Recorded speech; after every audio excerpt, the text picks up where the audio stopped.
All aboard!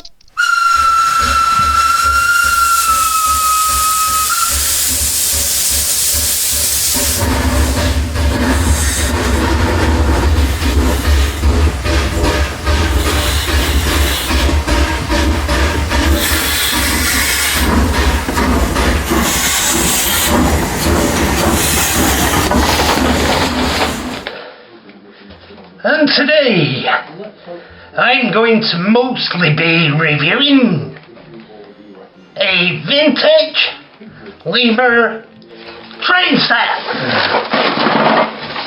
Ta-da!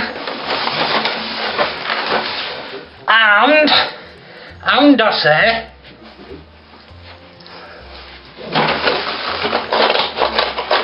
where is it? A vintage Lima 4F. Ta-da! Now let me get back up. Anyway, here we have the LMS 4F in Crimson Lake. It's a basic model, and I don't think they ever appeared in Crimson Lake as a type, and also it's a bit too red for Crimson Lake, but it still weren't a bad model. The one I had in the 70s were more like Crimson Lake, it were darker. But here we have a Pullman coach. It were just thrown in with the LMS set. In fact, Lima sets in the 70s, the HO ones, there were nothing really standard about them. They were a bit higgledy-piggledy the way they did sets. But these were really good.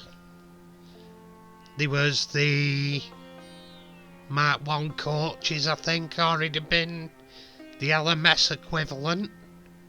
But they were a really good model for the time. And in HO they were more scale accurate than 00. The rails were more accurate to the actual rolling stock. And that was one of them, I think that was the brake. There's another one coming up. And here we go. This is the normal coach. I'm sure I did the brake first. But there you are. And in this one there was 3 LMS coaches. Anyway, as mentioned, this set comprised of one loco, the LMS 4F, in Crimson Lake, which was too red. It had 3 LMS carriages in it, all in the Crimson Lake livery, which that one is pretty near. And it had a Pullman coach in for some reason. And it contained enough track to do a circle of track, and it also contained a power controller, and it was a battery power controller.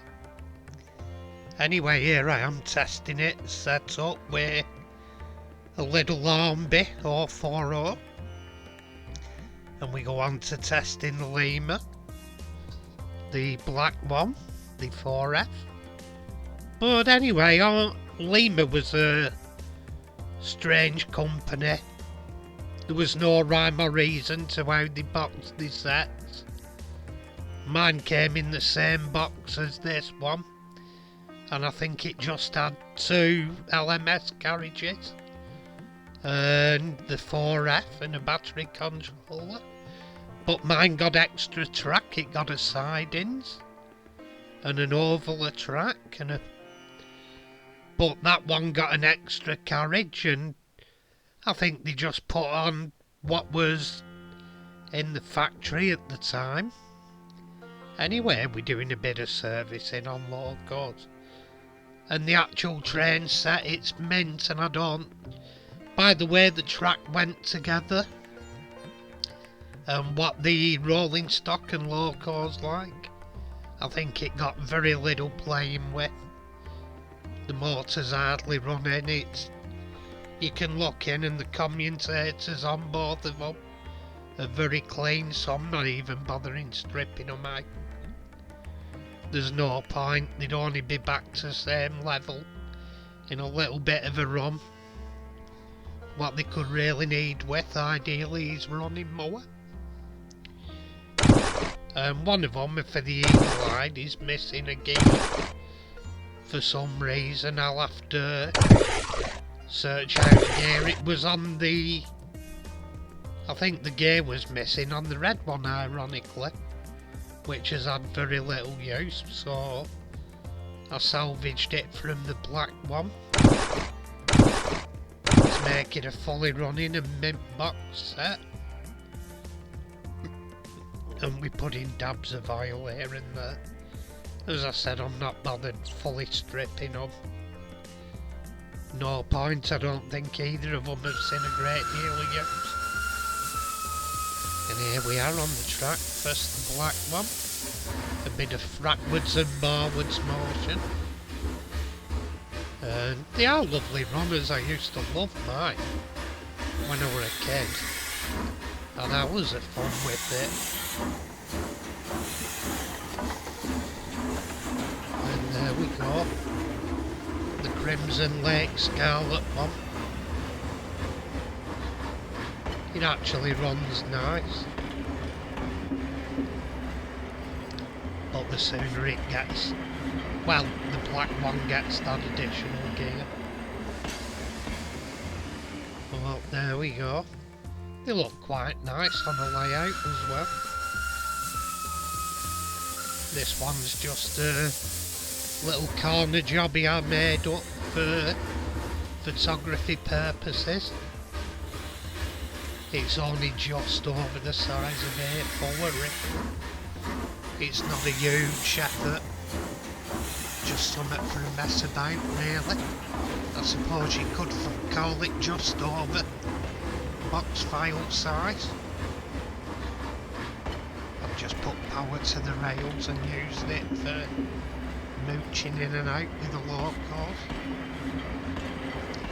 Anyway, that's about it. All I can say is it was a cheap set that gave hours and hours of fun. I'm amazed HO never took off over here.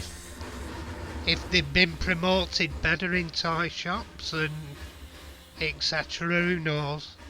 Anyway, tatty pie.